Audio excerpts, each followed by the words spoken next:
በሀገር መከላከያ ሰራዊት 403ኛ መከታ ኮር የተገነባው የጭና ሰማዕታት መታሰቢያ ጤና ጣቢያ ተመረቀም።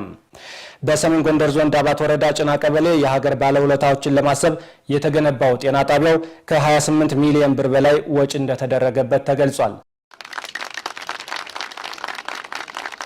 በሰሜኑ ጦርነት ወቅት በሰሜን ጎንደር ዞን ዳባት ወረዳ ጭና ቀበሌ በ2013 ዓ.ም በወርሃ ነሐሴ የህይወት መስዋዕትነት የተከፈለባት ምድር ናት። ይህንን በማሰብ በሀገር መከላከያ ሰራዊት የ403ኛ መከታ ኮር የተገነባው የጭና ሰማዕታት መታሰቢያ ጤና ጣቢያ ተመርቋል። የአማራ ክልል ጤና ቢሮ ጽሕፈት ቤት ኃላፊ ሲስተር ክሽን ወልዴ ጤና ተቋሙ በሙሉ አቅሙ አገልግሎት እንዲሰጥ እንደሚሰራ ተናግረዋል። የመጣሁት ከአማራ ክልል ጤና ቢሮ ጽሕፈት ቤት ኃላፊ መልካም እንደው የምረቃ የጤና ጣቢያ መመረቅ ለማህበረሰቡ ጤና አገልግሎት ፋይዳ ይኖረዋል? በጣም አመሰግናለሁ። እንግዲህ ዛሬ በ403ኛ ኮር ተገንብቶ ለጭናና አካባቢ ማህበረሰብ የተረከቡት የመሰረታዊ ጤና ኬላ ጠቀሜታው እንደሚታወቀው እናቶች ከተለያየ አካባቢ ራቅ ወዳለ ጤና ተቋም መጥተው አገልግሎት ነው የሚያገኙ የነበርና አሁን በአካባቢያቸው ልጆቻቸውን ያስከትባሉ። እናቶች አስፈላጊ የሆኑ የጤና አገልግሎቶችን በአቅራቢያው የሚያገኙበትና ከእንግልት የሚተርፉበት በጣም ብዙ አገልግሎቶቹ በዚህ በመሰረታዊ ጤና ኬላ አገልግሎቱ ስለሚሰጥ የአካባቢ ማህበረሰብ ከእንግልትና በቅርቡ የጤና አገልግሎትን ያገኛል ማለት ነው። እሱ ብቻ አይደለም፣ በህመም አይሰቃይም። ከሩቅ ወደ ከተሞቹ መጥቶ ሲታከም የሚጨርሰው የትራንስፖርት ወጪ አለ፣ ህመሙ ጊዜ ይራዘማል። ይሄ በጣም አስቸጋሪ ነው። አሁን ግን በአቅራቢያው በቅርበት በአጭር ሰዓት ጊዜ ወስዶ የሚታከምበት የጤና ተቋም ነው የተፈጠረለትና ከብዙ እንግልት የሚቀንስለት በአቅራቢያው የጤና ተቋም መገንባቱ ትልቅ ነገር ነው። ከፍተኛ አስተዋጽኦ አለው ብለን እናስባለን። ለእናቶች፣ ለህፃናት፣ ለአረጋውያን፣ ለአቅመ ደካሞች ማለት ነው። በጣም አመሰግናለሁ። እንግዲህ ይሄን መሰረታዊ ጤና ኬላ ዛሬ መርቀነዋል። የሚጠበቅብን ብዬ የማስበው የመጀመሪያው እዚህ የዳባት ወረዳ የሰው ኃይልን በተመለከተ ወረዳ ስለሚያሟላ የሰው ኃይልን ወረዳው ይዞ ያሟላል። ጤና ቢሮ ደግሞ ማስጀመሪያ የህክምና መሳሪያዎችንና የመድኃኒት አቅርቦት አሁን በቅርቡ ያስገባል። በቅርቡ ለህዝቡ በቂና የተሟላ አገልግሎት እንሰጣለን ማለት ነው። ጤና ቢሮ ይሄን ያሟላል። እንግዲህ የመከላከያ እውነት ለመናገር የ403 ኮር በዚህ ደረጃ የሚገለጽ አይደለም። እንግዲህ ቅድምም ሲነሳ እንደነበረው እዚህ አካባቢ በተለይ በሰሜኑ ጦርነት ጠላት በተለያየ አካባቢ ለጎንደር ቀጠና ለማሸነፍ አሰፍስፎ በመጣበት ወቅት ሰራዊቱና አባሉ የአካባቢውን ማህበረሰብ በማንቃት የአካባቢው ሚሊሻ ከጎኑ በማድረግ ከፍተኛ ተጋድሎ አድርጎ ጠላትን አሳፍሮ የመለሰ ነው። ትልቅ ጀግንነት ጀብድ የተጎናጸፈ ነው እና እውነት ለመናገር እኔ እንደ ግለሰብም በተለይ ደግሞ እንደ ጎንደር አካባቢ በተለይ ትልቅ ክብር ነው ማህበረሰቡም ያለው እኛም እሱን ያለን ማለት ለ403ኛ ኮር ይሄ ሳያንሰው ደግሞ የአካባቢውን ሰላም ከማስጠበቅ ባሻገር በተለይ እዚህ አካባቢ ያዩትን እንግዲህ ዛሬ ያየነው በተለይ የተሰው ወጣቶች ሙዚየም ጭምርት አለው በህልዝ በጤና ኬላው ብዙ ወጣቶች ያለቁበት ነው። በነገራችን ላይ በስሜት ገብተው ጠላትን ለማሸነፍ ከሰራዊቱ ጎን ተሰልፈው ስለዚህ አካባቢ ማህበረሰብ ከከፈለ ዋጋ ባሻገር ዘላቂ የሆነ የጤና አገልግሎት ማግኘት አለበት በአቅራቢያው ብሎ አስቦ የ403 ኮር አዛዥና ላይ ያሉ አመራሮች ሀብት አፈላልገው እንግዲህ 20 ሚሊዮን ብር ነው ያወጣው ግንባታው። በ20 ሚሊዮን ብር ይሄን የመሰለ ግንባታ ገንብተው ሰጥተውናልና ይሄ እንደ ቀላል የሚታይ አይደለም። የ403ኛ ኮር እዝ በህዝቡ ልብ ውስጥ የሚኖር ነው። ለህዝቡ ብቻ ለመናገር ለጤና ቢሮም ትልቅ አቅም ነው። ትልቅ አቅም ሆኖ ያገዘን ቅድም እንዳነሳሁት በሰሜን ጎንደር ዞን ወደ 35 ፕሮጀክቶችን እንገነባለን። እኛ ወያኔ ያወደመውን የአድርቃይ ሆስፒታል 98% ደርሶ ነበር።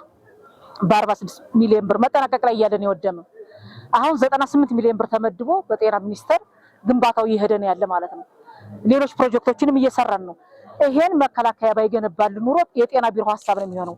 የአካባቢ ማህበረሰብ የአካባቢ መንግስት ሐሳብ ነው የሚሆነው የነበረውና መከላከያ እውነት ለመናገር ለቢሮው ደጀንነቱን የአካባቢ ማህበረሰብ ደጀንነቱን አሳይቷልና እኛም ከዚህ በፊት ችግር ሲገጥመን በተለይ በሰሜኑ ጦርነት በጦርነቱ ጉዳት ይደርስባቸው የነበሩ አካላትን ጤና ቢሮ እስከታች ተቋማትን ክፍት አድርጎ ለዚህ ወሳኝ ክፍሎችን አዘጋጅቶ ባለሙያዎችን አደራጅቶ ከዚህ ኮር እና በሌላ አካባቢ ከሚሰሩ ኮሮች ጋር ተቀናጅቶ ለማህበረሰቡ ጉዳት ለሚደርስባቸው የጸጥታ መዋቅሮቻችን ሰራዊቶቻችንም ከፍተኛ ድጋፍ ሲያደርግ የነበረ ከፍተኛ መናበብና ቅንጅት የነበረበት ነው። ትልቅ አጋራችን ነው። እንደ ቢሮ ቀጣይም አብረን እንሰራለን ማለት ነው። በዞኑ ያሉ አጠቃላይ የጤና ተቋማትን በማዘመንና በማደራጀት በኩል እንደ ቢሮ ምንድነው እየተሰራ ያለው? በጣም አመሰግናለሁ። እንግዲህ እንደ ሰሜን ጎንደር ጥቅልም እንደ ቢሮ እየተሰራ ያለው እውነት ለመናገር ከዚህ በፊት በጣም ብዙ አገልግሎቶች በሆስፒታል ደረጃ ነው የሚሰጡ የነበሩ። በጤና ጣቢያ ደረጃ የሚሰጡ አገልግሎቶች በጣም ውስን ነው የነበሩት። አሁን ባለው ሁኔታ ግን ቢሮ በጤና ጣቢያ ደረጃ በጣም ብዙ አገልግሎቶችን አሁን መውሰድ እንችላለን። ላብራቶሪ እዚህ በፊት የነበረው ምናልባት ማይክሮስኮፕ ነው አንድ ጤና ጣቢያ የሚኖረው።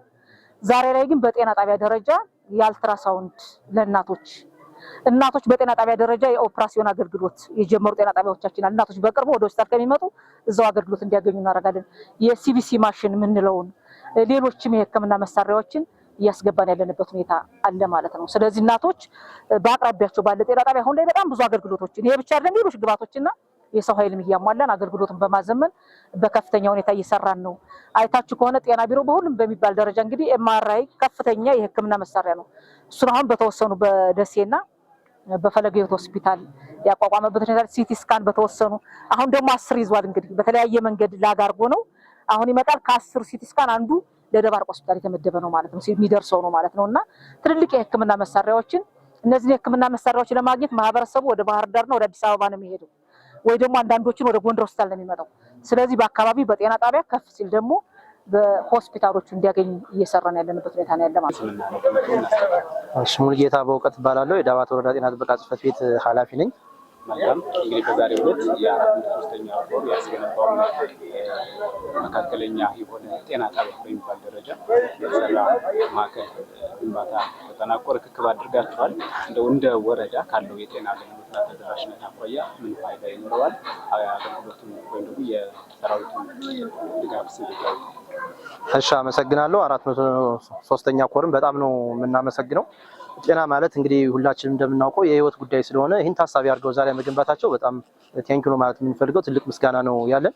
የጤና ከፍተኛ ጤና ኬላ ወይም መሰረታዊ ጤና ኬላ ዛሬ መገንባቱ ዋናው ጥቅም ማህበረሰቡ በተለያየ በመኪና እጥረት ምክንያት፣ በመንገድ ምክንያት፣ በመብራት ችግር ምክንያት በተለያየ መንገድ የተለያየ ቦታ ላይ ባህላዊ አምቡላንስ ብለው ተሸክመው ከሚሄዱ ይልቅ እዛው ላይ የተለያዩ አገልግሎቶችን አግኝተው የሚመለሱበት መንገድ ነው ያለው። እንደ ጤና እንግዲህ ይህ ተቋም ከ10 ሺህ በላይ ማህበረሰብ ያገለግላል ተብሎ ይጠበቃል። አጎራባች ቀበሌዎችም የደባርቅም የዳባትም የተለያዩ ቦታዎች ያሉት በሙሉ አገልግሎት የሚያገኙበት ነው። ይህ አገልግሎት የመሰረታዊ ጤና ኬላ የሚሰጣቸው ወሳኝ የሆኑ አገልግሎት አሉ።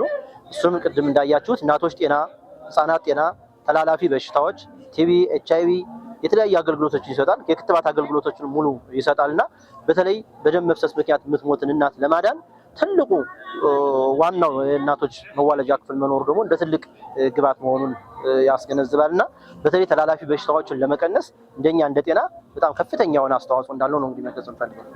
እንደ ወረዳ ያለው የጤና ሽፋንና አገልግሎት ተደራሽነት ምን ይመስላል? እንግዲህ ዳባት ወረዳ ጤና ጥበቃ ጽሕፈት ቤት 6 የሚሆኑ ጤና ጣቢያዎች አሉት።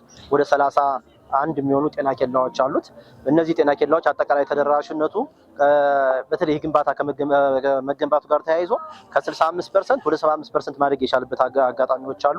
እነዚህ ብቻ ሳይሆን በጣም ብዙ ፕሮጀክቶች ይፈጸማሉ። በነገራችን ላይ 12 በላይ ማስፋፊያዎችና ጤና ኬላዎች ግንባታ ይካሄዳል። የመሰረታዊ ጤና ኬላዎችና በዲአርዲአይፒ የሚባል ፕሮጀክት በዛ መሰረት የጤና ሽፋኑ ከፍ እያለ ከ65% ወደ 75% የደረሰበት አጋጣሚዎች አሉ። አሁን የምንሰራቸው ብዙ ግንባታዎች እንዳሉ ያሳያል። ጤናም እንደ ጤና መስራት ያለበትን ስራዎች እየሰራን ያለበት ሁኔታዎች አሉ። በተለይ አሁን ከተገነባው መሰረታዊ ጤና ኬላ ላይ ግንባታዎች አቁሞ እንዳይቀር ማቴሪያሎችን ከተለያየ ቦታ ከሆስፒታል፣ ከጽሕፈት ቤት፣ የጤና ጣቢያ በማመቻቸት ለማስጀመሪያ የሚሆኑ ማቴሪያሎችን አስገብተናል። ቅድም እንዳለችው ደግሞ የክልል ጤና ቢሮ ምክትል ኃላፊዋ ወይዘሮ ክሽን ማቴሪያሎችን ታሟላልን ከሆነ ደግሞ አሁን ከሚሰጠው አገልግሎት በላይ ከፍተኛ የሆነ አገልግሎት የሚሰጥበት መንገዶች ይመቻቻሉና እሱ እንደ ትልቅ ግብዓት ነው። የጤና አጠቃላይ ሽፋን ወደ 75% አካባቢ የደረሱበት መንገድ እንዳለ ነው። እሱ ብቻ ሳይሆን ጤና ተቋማቶች የሚሰጣቸው ኒው ኢኒሺየቲቭ ተብሎ እንትኖች አሉ።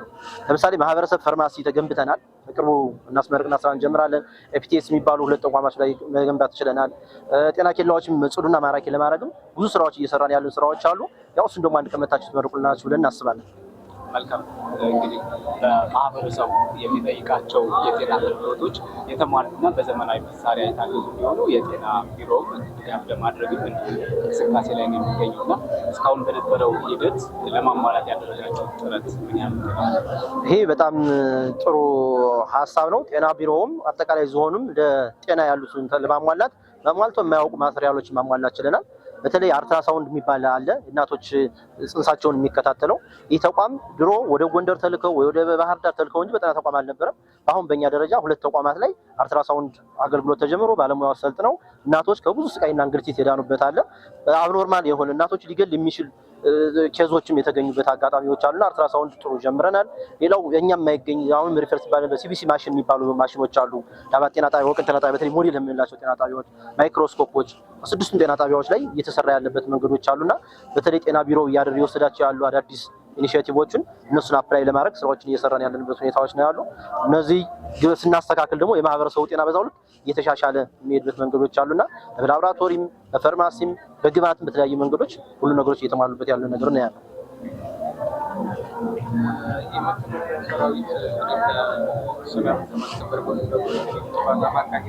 በቀጣይ በማህበረሰብ አቀፍ ተሳትፎ ሌሎች የጤና ጣቢያዎችን ከመገንባት አንጻር ከማድረስ አንጻር ቁሳቁሶችን ከማሟላት አንጻር ልምድ ሊወስድበት የሚገባ ነው ብለን እናምናለን። ከዛ አንጻር ምን ልምድ ቀሰማችሁበት? በቀጣይስ ምን ተሞክሮ ወስዳችሁ ተግባራዊ ታደርጋላችሁ? ያው እንግዲህ መከላከያ ሰራዊት በጣም በሚገርም ሁኔታ ነው ግንባታውን የገነባው። ይሄ መሰረታዊ ጤና ኬላ ዋና ዓላማው ማህበረሰቡን ማገልገል ነው። ቅድም እንዳልኳችሁ እነሱ የወሰድናቸው ልምዶች አንደኛ ቋራጥነት የሆነ ስራን ከጀመርክ ማቋረጥ እንደሌለ በአብዛኛው ጊዜ እኛ ግንባታዎች የሚገነቡ ወረዳ የሚገነቡ ግንባታዎች አመት 2 አመት ይፈጅባቸዋልና እነሱ ደግሞ በ4 ወር ነው ይሄ መሰረታዊ ጤና ኬላ የገነቡትና ይሄ የነሱን ቋራጥነትና የነሱን ጥንካሬ የሚያሳይ መንገድ እነሱ ወስደናል። እሱ ብቻ ሳይሆን ማህበረሰቡን ለማገልገል የወሰዱት የትኛው ይሻላል ብለው ምክንያቱም በጭና ጦርነት ጊዜ የነበሩት ነገሮች በጣም አስከፊ ናቸው። እሱ ብቻ ሳይሆን እኛ ጤና ባለሙያዎችን ያጠንበት አጋጣሚዎች አሉ። አገልግሎት ሲሰጡ ጤና ባለሙያዎች እዛው ላይ ጎን ሆነው የሚፈሳቸው መከላከያ ሰራዊት አጠቃላይ ሚኒሻዎች እንደ ጥምር ጦር የሚባለውንም አገልግሎት ሲሰጡ የነበሩ ባለሙያዎች አሉና ሰፊ ጫና ነበረብን እንደ ጤና። ያንም ተቋቁመው ይህን ግንባታ መገንባታቸው እነሱ ያለውን ቆራጥነት ተምረናል።